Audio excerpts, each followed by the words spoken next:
Puji Tuhan, puji Tuhan. Shalom Bapak Ibu Saudara yang dikasihi Tuhan Yesus Kristus. Apa kabar kita semua? Biarlah damai sejahtera, sukacita, kebaikan, kemurahan Tuhan senantiasa dicurahkan berlimpah-limpah dalam kehidupan kita. Mari berkata kepada diri kita sendiri bahwa Tuhan Yesus sangat baik dan selalu baik dalam hidupku. 1, 2, 3. Tuhan Yesus sangat baik dan selalu baik dalam kehidupanku. Shalom buat Pastor Roni, terima kasih sudah membuka kita. Shalom buat Pastor Wibowo, Bapak Gembala, Ibu Gembala, Pak Yohan, Halo. dan seluruh teman-teman. Biarlah kita hari ini boleh dikuatkan, diberkati lewat kebenaran firman Kristus yang hari ini saya beri judul kabar kesukaan, berita kesukaan bagi dunia. Yuk, saya izinkan saya untuk share screen, biar kita bisa melihat materi yang saya ingin kita bagikan. Sesuatu yang ya bagi saya sederhana ya, sesuatu yang sangat sederhana, dan saya berdoa ini akan menguatkan setiap kita pada hari ini. Ya, berita kesukaan bagi dunia. Nah, kita sedang mau merayakan Natal ya, di bulan Desember kita mau merayakan Natal. Dan ayat ini adalah ayat yang selalu kita pelajari, yang selalu sering kali dikhotbahkan setiap kali kita merayakan Natal. Di dalam Lukas 2 ayat yang ke-10 hingga ayatnya yang ke-11. Izinkan saya share buat kita semua. Lukas 2 ayat yang ke-10 dikatakan begini. Lalu kata malaikat itu kepada mereka, apa? Jangan takut. Sebab sesungguhnya aku memberitakan kepadamu kesukaan besar untuk seluruh bangsa. Dalam bahasa Inggris dikatakan untuk semua orang. Malaikat itu berkata kepada mereka, kepada gembala-gembala yang ada pada waktu, dikatakan begini, jangan takut. Bangsa Israel pada waktu itu sedang menghadapi yang namanya kesuraman besar. Jadi setelah lama mereka tidak mendengar firman Tuhan, mereka tidak menerima yang namanya nubuatan dan lain sebagainya, tidak ada nabi-nabi. Terus kemudian tiba-tiba ada malaikat muncul di hadapan mereka. Itu sebabnya mereka menjadi ketakutan, mereka mengalami ketakutan. Karena mungkin peristiwa-peristiwa buruk yang terjadi sebelum-sebelumnya. Tapi ketika malaikat itu mendapati mereka, malaikat itu berkata kepada gembala-gembala, jangan takut. Sebab apa? Sebab dia akan memberitakan kepadamu kesukaan besar. Suatu berita yang memberikan pengharapan, satu berita yang memberikan sukacita, satu berita yang memberikan kemerdekaan bagi setiap orang. Apa berita itu? Ayatnya yang ke-11. Dikatakan di sana bahwa hari ini telah lahir bagimu siapa? Juru selamat. Katakan juru selamat. 1, 2, 3. Juru selamat. Siapakah dia? Kristus, Tuhan di kota Daud. Nah, ini berita Injil yang dikhotbahkan atau disampaikan malaikat-malaikat ketika mereka yang ada dalam kesuraman, dalam ketakutan, dalam krisis, dalam penderitaan, dalam masalah. Ada kabar baik, yaitu lahir bagimu hari ini juru selamat, yaitu Kristus Tuhan di kota Daud. Hal yang pertama yang saya ingin bagikan buat kita semua, kita belajar bersama adalah yang pertama adalah Yesus Kristus adalah keselamatan bagi semua orang. Sekali lagi, Yesus Kristus adalah keselamatan bagi semua orang, bagi semua suku bangsa. Dan dia lahir bukan cuma untuk orang Kristen saja, dia lahir bukan cuma untuk golongan tertentu saja, bukan untuk suku tertentu saja atau agama tertentu saja, tetapi Yesus Kristus lahir menjadi keselamatan bagi semua orang. Itu sebabnya Yohanes Pembaptis berkata bahwa lihatlah dia yang menghapus dosa dunia. Siapakah dia itu? Yesus. Yesus menghapus dosa dunia. Dan barang siapa yang percaya kepada Yesus, dia pasti akan memiliki hidup yang kekal. Katakan amin. Jadi Yesus tidak pernah membeda-bedakan orang. Yesus mengasihi semua orang. Tapi barang siapa yang percaya, yang mendapatkan hidup yang kekal. Amin. Itu sebabnya kita sebagai murid-murid Kristus, sebagai anak-anak Bapa, janganlah kita membeda-bedakan orang, ya. Kita telah menerima keselamatan, menerima anugerah, ya jangan kita membeda-bedakan orang. Jangan kumpul sama golongan-golongan tertentu saja. Jangan pilih-pilih teman gitu ya. Tapi biarlah kita mau sama seperti Kristus, boleh menjadi alat keselamatan bagi semua orang, mengasihi semua orang tanpa membeda-bedakan. Kisah Rasul 4 ayatnya yang ke-11 hingga ayatnya yang ke-12 dikatakan begini. Yesus yang adalah batu yang dibuang oleh tukang-tukang bangunan, yaitu kamu sendiri, namun ia telah menjadi siapa? Menjadi batu penjuru. Perhatikan ayat yang ke-12. Dan keselamatan tidak ada di dalam siapapun juga, selain di dalam Dia. Siapakah Dia itu? Selain di dalam Yesus. Tidak ada keselamatan selain di dalam Yesus. Katakan amin. Kita mesti yakin hal itu. Kita mesti percaya, kita mesti firm, kita mesti teguh akan hal ini. Enggak ada keselamatan di luar Yesus. Dikatakan, sebab di bawah kolong langit ini tidak ada nama lain yang diberikan kepada manusia yang olehnya kita dapat diselamatkan. Selain nama siapa? Selain nama Yesus Kristus Tuhan. Amin. Dan kita bersyukur, kita telah menjadi anak-anaknya. Yohanes 1 ayat 12. Barang siapa percaya kepada Yesus telah diberikan kuasa untuk menjadi anak-anak Bapa. Kita bersyukur karena kita percaya kepada Yesus, kita beroleh keselamatan. Dan kata keselamatan di sini saya lihat dalam Strong Concordance ya. Di sana menggunakan kata soteria ya, yang memiliki arti rescue atau keselamatan, keamanan, bukan cuma secara fisik saja tapi juga secara jasmani. Jadi keselamatan yang sempurna. Bukan cuma tentang hidup kekal, kita punya kepastian berjumpa dengan Bapa, hidup kekal masuk surga, tetapi keselamatan secara jasmani. Di sana diartikan di-deliver ya, dibebaskan, dilepaskan, dimerdekakan. Juga di sana diartikan sehat.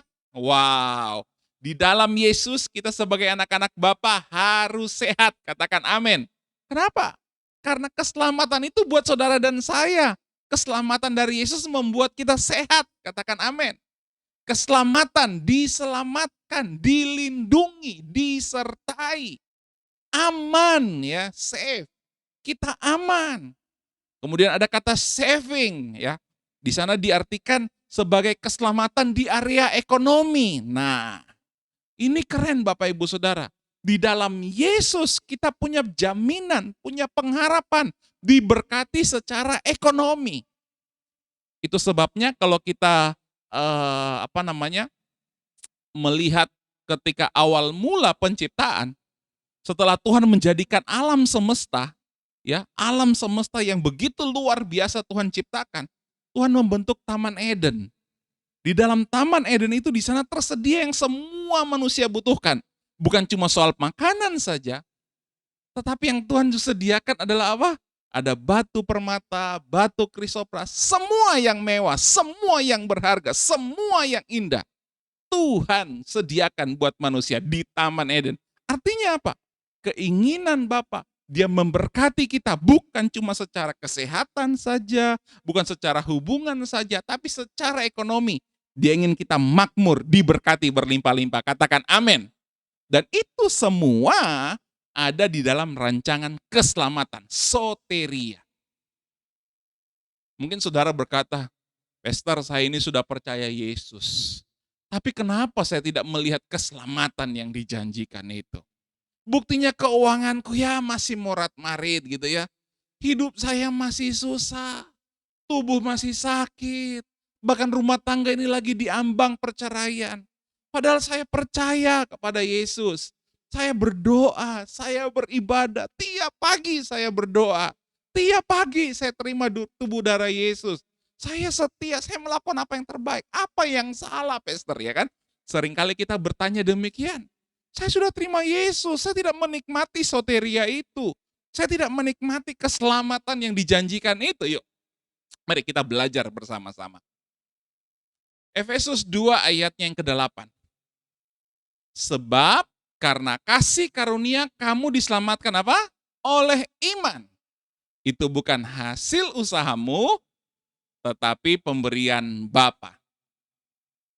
Karena kasih karunia kamu diselamatkan oleh iman. Bukan hasil usahamu, tetapi pemberian Bapa. Jadi keselamatan kita ini oleh iman. Karena kasih karunia Bapa. Sekali lagi, keselamatan yang kita terima, soteria yang kita terima, itu oleh iman. Karena kasih karunia Bapa di dalam kehidupan kita. Bukan usaha kita, bukan upaya kita, tapi pemberian Bapa. Kasih karunia Bapa. Nah, kalau hari ini kita belum melihat atau mengalami karya keselamatan di area jasmani, percayalah, sabar, jalani hidupmu dengan percaya, iman kepada kasih karunia Kristus, kepada kasih karunia Bapa. Kenapa Bapak Ibu Saudara? Di ayatnya yang ke-7 menjelaskan. Efesus 2 ayat ke-7 dikatakan begini.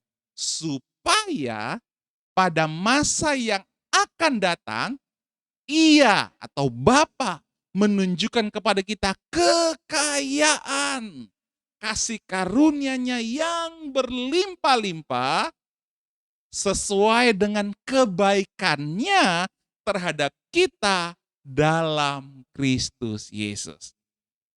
Bapa akan menunjukkan kekayaan kasih karunia-Nya. Wow, kelimpahan kekasih karunia-Nya, kedahsyatan kasih karunia-Nya yang melimpah-limpah sesuai, perhatikan yang saya garis bawahi, sesuai dengan kebaikan-Nya terhadap kita dalam Kristus Yesus.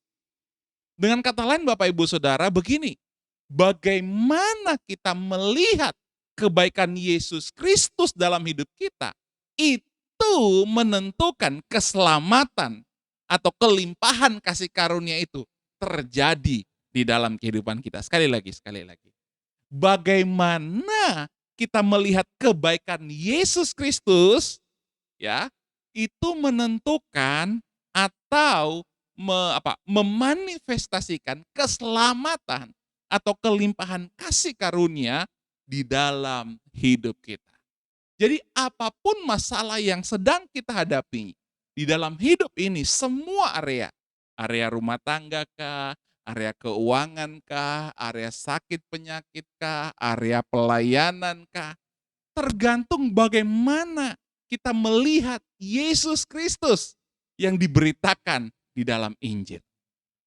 Jadi apapun masalah yang kita hadapi, lihatlah solusinya di dalam Yesus Kristus. Sekali lagi, apapun masalah yang kita hadapi, lihatlah solusinya di dalam Yesus Kristus. Apapun masalah yang kita hadapi, lihatlah bagaimana Yesus mengatasinya buat kita. Karena di dalam firman Tuhan, di dalam Alkitab, dalam Injil, Yesus Kristus menyelesaikan begitu banyak masalah manusia. Sekali lagi, di dalam Injil, Yesus Kristus menyelesaikan begitu banyak masalah yang dialami oleh manusia. Jadi di dalam Yesus kita punya solusi atas segala masalah pergumulan kita. Saya beri contoh buat kita semua. Di dalam Yohanes pasalnya yang kedua, ada pernikahan yang di Kana. Sebut saja ini masalah rumah tangga, ya kan? Sebut saja ini masalah pernikahan, ya kan? Sebut saja ini masalah keluarga. Masalah terjadi di Kana, ya kan? Kalau kita baca dalam Yohanes pasal 2, kita menemukan mereka sedang mengadakan pesta, tapi mereka kekurangan anggur. Kondisi pada waktu itu kalau mereka kekurangan anggur, ya, yang terjadi resikonya adalah keluarga itu akan dipermalukan. Kan itu menjadi sebuah syarat ya untuk sebuah pesta yang baik gitu ya. Nah, coba lihat apa yang terjadi dalam Yohanes 2 ayat yang ke-11. Dalam perkawinan di Kana dikatakan begini. Hal itu dibuat Yesus di Kana yang di Galilea sebagai yang pertama. Katakan yang pertama. 1, 2, 3. Yang pertama dari tanda-tandanya. Dan dengan itu ia telah menyatakan kemuliaannya dan murid-muridnya apa? Percaya kepadanya. Waktu terjadi kekurangan, masalah dalam keluarga, mereka mengundang Yesus. Yesus diundang dalam pernikahan di Kana. Apa yang terjadi? Karena ada Yesus, yang tadinya kekurangan anggur, mereka menjadi berkelimpahan dengan anggur. Bahkan yang tadinya mereka mungkin resiko dipermalukan, mereka menjadi dipermuliakan. Karena usahanya? Bukan. Tapi karena ada Yesus. Dengan kata lain, di dalam Yesus Kristus selalu ada keajaiban. Di dalam Yesus Kristus selalu ada kasih karunia. Yang tidak mungkin bagi manusia, itu mungkin bagi Tuhan. Bahkan firman Tuhan juga berkata bahwa tidak ada yang mustahil bagi setiap orang percaya. Amin. Kurang lebih kami di Surabaya membuat sebuah komunitas ya, saya dan istri membuat sebuah komunitas yang hanya membicarakan tentang Yesus. Kami menerima tubuh darah, berdoa grace prayer. Kami membicarakan tentang Yesus. Sebulan yang lalu ada seorang suami, ada seorang bapak, tiba-tiba join dengan kami. Kami nggak tahu masalahnya, kami nggak tahu kami tidak membahas masalah, kami nggak bahas tentang pergumulan. Dia join, tapi kami bicara-bicara tentang Yesus saja. Dan selalu setiap minggu mendengarkan, setiap Kamis mendengarkan kabar baik, sama-sama berdoa, menerima tubuh darah, memperkatakan firman Kristus. Ya, hingga hari Kamis kemarin, kurang lebih sudah 1 bulan dia bersama-sama dengan kami. Awalnya Bapak ini diam-diam, tidak banyak bercerita, ya kan? Hari Kamis kemarin, kemudian dia bersaksi. Dia berdoa bahwa dia ternyata sedang mengalami masalah rumah tangga, di ambang perceraian. Bukan cuma gitu, wah dia sangat stres, sangat bingung. Tapi kemudian kami cuma bilang, sudah melekat saja sama Yesus. Percaya kepada Yesus, terima tubuh darah. Terima persekutuan dengan tubuh dan darah Yesus. Serahkan semua, nempel sama Yesus. Terus dia berkata begini, saya sih mau percaya Pastor, tapi istri saya nggak mau percaya. Bagaimana mungkin dipulihkan? Istri saya nggak mau mengandalkan Tuhan, ya kan? Nggak mau percaya sama Tuhan. Bagaimana mungkin rumah tangga bisa dipulihkan? Saya berkata, udahlah kalau istri nggak mau ya nggak usah. Yang penting Bapak saja yang mau percaya sama Yesus. Mengandalkan Yesus setiap hari, saya ngomong gitu. 3 hari yang lalu, tiba-tiba saya ditelepon, saya di WA. Dia bersaksi bahwa, Pastor, Pak Dev, istri saya sekarang mau berubah. Istri saya sekarang mau datang berdoa, mau datang ke gereja, mau beribadah, bahkan mau berfellowship bersama-sama di komunitas yang kita bangun untuk mendengarkan firman Kristus. Wow, saya sangat bersuka cita. Karena sebelumnya mereka tidak pernah saling ngomong, mereka bermasalah setiap hari. Tapi kemarin minggu, mereka beribadah bersama-sama. Besok kami berfellowship bersama-sama. Dan saya sangat bersuka cita. Kenapa? Karena ketika satu orang percaya, maka dia dan seisi rumahnya pasti diselamatkan. Pasti menerima pertolongan, katakan amin. Ini masih awal, saya percaya masih banyak mujizat yang terjadi dalam keluarga ini. Itu sebabnya yang saya mau sampaikan kepada saudara, tidak ada yang mustahil bagi orang yang percaya. Masalah rumah tangga, masalah kekurangan, masalah dipermalukan, difitnah, direndahkan dan lain sebagainya. Jangan khawatir, ada Yesus, ada kemuliaan dinyatakan dalam hidup kita. Amin. Apalagi masalah yang sering kali kita hadapi? Masalah dosa, masalah kecanduan, masalah keterikatan. Kabar baiknya adalah begini, Yesus tidak pernah menghakimi orang berdosa. Yesus bahkan menjadi sahabat orang berdosa. Supaya apa? Supaya bersama dengan Yesus, orang berdosa diubahkan. Amin. Ada satu peristiwa ketika seorang yang kedapatan berbuat zina, setelah semua orang meninggalkan tidak menghakimi perempuan yang berbuat zina itu, kemudian Yesus datang kepada perempuan itu berkata begini, di mana mereka? Tidak ada yang melempari kamu dengan batu. Jawab perempuan yang berzina itu, enggak ada Tuhan. Yohanes 8 ayat yang ke-11. Lalu apa kata Yesus? Ketika dia berhadapan dengan orang yang berdosa, orang yang terikat, orang yang kecanduan mungkin, kata Yesus begini, Aku tidak menghukum engkau. Aku tidak menghakimi engkau. Aku tidak mendakwa engkau. Pergilah dan jangan berbuat dosa lagi. Wow, keren kan Yesus? Saudara yang punya masalah keterikatan, punya masalah dengan dosa, kabar baik. Yesus sangat mengasihimu. Yesus tidak menghukum engkau, tapi Yesus sanggup mengubahkan kehidupanmu. Katakan amin. Ya, inilah hati Tuhan. Yesus tidak pernah menghukum orang berdosa, tapi Yesus mau kumpul bersama orang-orang berdosa. Supaya apa? Supaya kehadirannya atau hadirat Yesus mengubahkan kehidupan kita yang berdosa. Yesus sangat mengasihi orang berdosa. Nah, cerita ini itu sebelum Yesus mati. Ya kan? Cerita ini sebelum Yesus mati, tapi coba lihat setelah Yesus mati. Setelah Yesus mati, Yesus bukan cuma mau kumpul bersama orang berdosa. Yesus menjadi kekudusan bagi orang yang berdosa. Itu sebabnya Natal kita tahun ini temanya Yesus Kristus kekudusan kita. Yesus Kristus kekudusan kita. Yesus bukan cuma mau kumpul bersama orang berdosa, tapi Yesus menjadi kekudusan bagi setiap kita yang berdosa. Itu sebabnya ada pengharapan di dalam Yesus.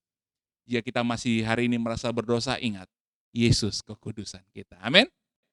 Di dalam Yesus, kita telah menjadi orang kudus satu kali untuk selama-lamanya. Nah, ini ada ayatnya.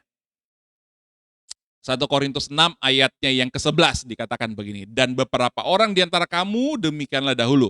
Tetapi kamu telah memberi dirimu. Disucikan, telah dikuduskan, telah dibenarkan dalam nama Tuhan Yesus Kristus dan dalam roh Bapa kita. Amin. Jadi bersukacitalah saudara.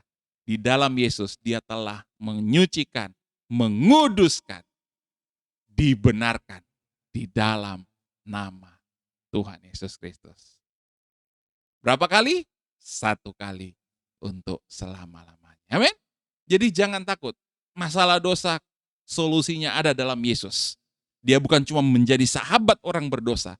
Dia bukan cuma tidak menghakimi orang berdosa. Tapi Yesus Kristus menjadi kekudusan bagi orang yang berdosa. Masalah apa lagi Bapak Ibu Saudara di bawah matahari ini? Sakit penyakit. Nah, kita lihat bagaimana Yesus menjadi solusi atas sakit penyakit dalam kehidupan kita. Masalah yang dihadapi, bagaimana Yesus mengatasinya? Ketika masalah sakit, dalam Yohanes 11 ayat yang keempat dikatakan begini. Ketika Yesus mendengar kabar itu, ia berkata apa? Kabar Lazarus sakit. Yesus masih mendengar kabar Lazarus sakit. Jadi ketika Yesus mendengar kabar Lazarus sakit, Yesus berkata, penyakit itu tidak akan membawa kematian, tetapi akan menyatakan apa? Kemuliaan Bapa. Nah, perhatikan di sini penekanannya. Sebab oleh penyakit itu anak Bapa atau Yesus Kristus apa? Akan dimuliakan. Sakit, Yesus tidak buru-buru menyembuhkan, tapi Yesus ngomong bahwa penyakit itu enggak akan membawa kematian.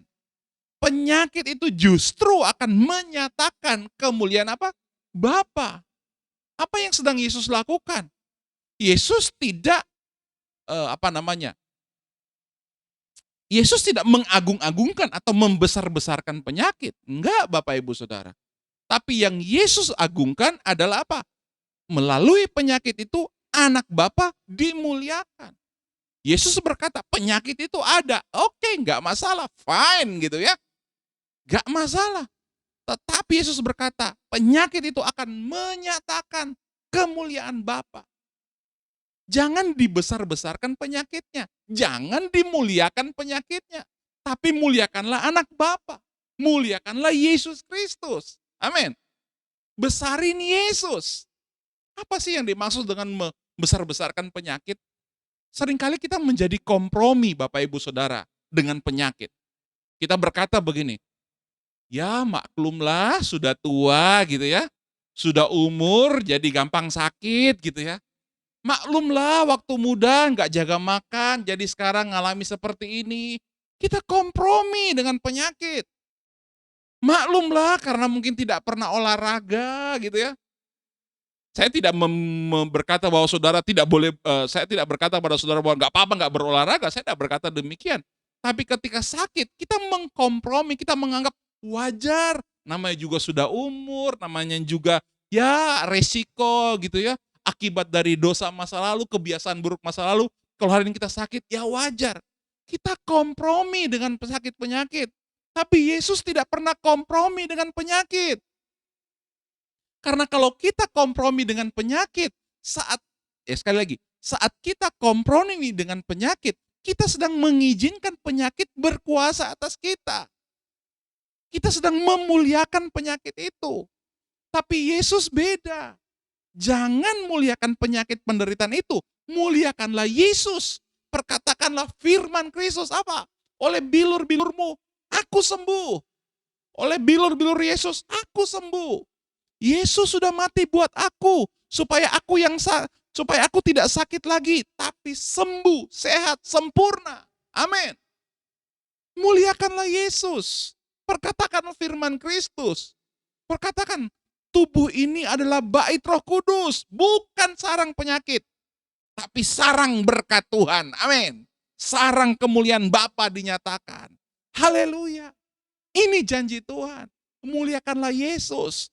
Waktu Yesus dimuliakan, percayalah, kuasanya dinyatakan, tiba-tiba kesembuhan terjadi. Tiba-tiba keajaiban terjadi. Jangan kompromi dengan penyakit. 2 minggu yang lalu kalau nggak salah, istri saya tiba-tiba kakinya sakit. Dalam pikiran, sakitnya sakit lumayan gitu ya, hampir kayak nggak bisa jalan gitu. Dalam pikiran, langsung, ada-ada aja iblis ngomong gitu ya. Wah, ini mungkin karena apa tuh? Tekanan darah gitu ya, asam urat, atau habis makan ini, habis makan ini. Sakit beneran. Tapi saya bilang, "Gak, lawan. Jangan manjain sakit penyakit. Muliakan Yesus, perkatakan firman Tuhan." Istri saya juga karena terbiasa dengar Injil, firman Kristus. Wow, di rumah itu sambil mukul-mukul kakinya itu ngomong, sembuh sehat, aku sembuh, tidak ada sarang penyakit, ini bait Roh Kudus, aku sembuh sehat. Soalnya besok itu kami harus pelayanan ya, kami harus pelayanan. Kalau nggak bisa jalan, istri saya hari Minggunya harus khotbah. Kalau nggak bisa jalan kan nggak bisa khotbah gitu ya. Wah bingung, istri saya mau batalin jadwal kan nggak enak gitu, karena sudah mepet waktunya. Tapi istri saya nggak mau kalah dengan penyakit. Memang dia mungkin keliru makan. Memang mungkin dia ada masalah dalam kesehatan. Dokter vonis ada sesuatu yang keliru mungkin dalam tubuhnya. Tapi istri saya memperkatakan firman Tuhan. Enggak, sehat, sempurna. Tubuh ini adalah bait Roh Kudus. Tiba-tiba waktu kami mau pergi pelayanan, Isa jalan. Kakinya bisa ditekuk, Isa jalan, Isa kuat. Tiba-tiba Bapak Ibu Saudara, itulah yang terjadi. Semakin Yesus dimuliakan, kuasanya semakin nyata atas kita. Jadi apapun masalah pergumulan kita, Yesus punya solusi.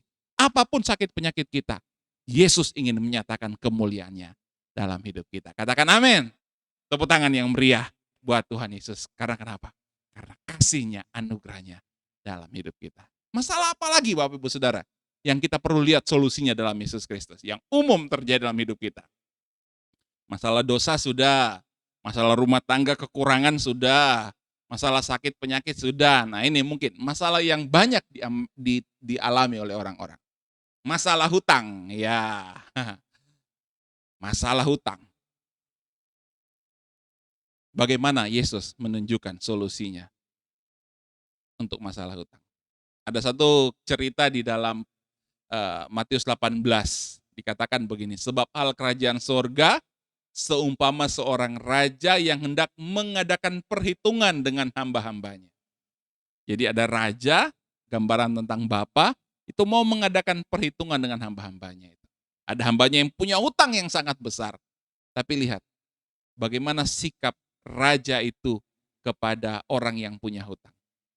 Dalam Matius 18 ayat yang ke-27 dikatakan begini, lalu tergeraklah hati raja itu oleh belas kasihan akan hamba itu, Sehingga ia membebaskannya dan menghapuskan apa?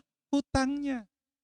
Raja tergerak oleh belas kasihan akan hamba itu. Sehingga ia dibebaskan dan hutangnya dihapus. Mau tahu kabar baiknya? Yohanes 1 ayat ke-12. Karena kita percaya kepada Yesus, kita telah beroleh kuasa menjadi anak-anak Bapa. Kita bukan lagi hamba, tapi kita adalah anak-anak Bapa. Kalau hamba saja, raja bisa tergerak oleh belas kasihan. Apalagi saudara dan saya anak-anak Bapa. Apapun masalah keuangan kita, apapun masalah hutang-hutang kita, apapun masalah tagihan kartu kredit kah, cicilan rumah kah, cicilan mobil kah, apapun masalahnya, Bapa tergerak menunjukkan belas kasihan, memberkati saudara berlimpah-limpah, menunjukkan jalan keluar. Karena kenapa? Karena dia juru selamat kehidupan kita. Itu sebabnya hari ini kita percaya, hari ini telah lahir bagi kita juru selamat, yaitu Kristus, Tuhan di kota Daud. Amin. Saudara bersuka cita, Yesus sanggup menolong. Dia Raja, dia Bapa yang menunjukkan belas kasihan bagi anak-anaknya. Yuk kita perkatakan ini. Aku tidak takut, karena apa? Karena Yesus Kristus, Juru Selamat yang sanggup menyelesaikan semua masalah kehidupanku. Semua masalah kehidupan saudara. Itu sebabnya dia dikatakan The Savior, Juru Selamat. Amin. Amin. Yang kedua, terakhir. Lukas 2 ayat yang ke-11 dikatakan begini. Hari ini telah lahir bagimu Juru Selamat, yaitu Kristus Tuhan di kota Daud. Dalam bahasa Inggris dikatakan begini. For unto you is born this day in the city of David a Savior, which is Christ the Lord. Hari ini telah lahir bagimu. Kata is born this day itu menunjukkan present continuous tense ya, yang artinya terus-menerus terjadi. Hari ini terus-menerus terjadi. Poin yang kedua adalah begini. Keselamatan yang Yesus kerjakan atau keselamatan di dalam Yesus Kristus itu terjadi hari ini. Katakan amin. Masalah pergumulan, ketakutan, kekhawatiranmu, hari ini kita berkemenangan. Dan bukan cuma hari ini, terus-menerus kita alami kemenangan, kasih karunia dari Dia. Katakan amin. Itu sebabnya Yeremia 31 ayat 3 dikatakan begini. Dari jauh Tuhan menampakkan diri kepadanya. Aku mengasihi engkau dengan kasih yang kekal. Sebab itu aku melanjutkan kasih setiaku kepadamu. Ayat ini dikatakan dari jauh Tuhan menampakkan diri kepada. Kenapa? Karena pada waktu itu belum ada penebusan. Tuhan belum bisa dekat dengan manusia karena dosa memisahkan manusia dengan Tuhan. Tapi meski demikian, Tuhan berkata, aku melanjutkan kasih setiaku kepadamu. Kabar baiknya, hari ini kita ada dalam Yesus. Kita yang menerima tubuh dari Yesus, kita ada di dalam penebusan. Dikatakan begini, Tuhan menjadi atau melanjutkan kasih setiamu, kasih setianya di dalam semua aspek kehidupan kita. Kapan? Hari ini. Dan terjadi terus-menerus. Sebabnya mari kita perkatakan ini. Hari ini apa? Terjadi keselamatan. Dan Tuhan melanjutkan kasih setianya bagiku dan keluargaku. Jadi apapun pergumulan kita, apapun ketakutan kita, percaya satu hal. Hari ini telah lahir bagimu Juru Selamat, yaitu Kristus di kota Daud. Hari ini terjadi keselamatan di semua area kehidupan kita. Dan lebih daripada itu, Dia melanjutkan kasih setianya bagimu, bagiku, dan seluruh keluarga kita. Amin. Tetap semangat, tetap bersuka cita. Saya dan keluarga mengucapkan Merry Christmas. Biarlah kita selalu percaya, selalu bersuka cita.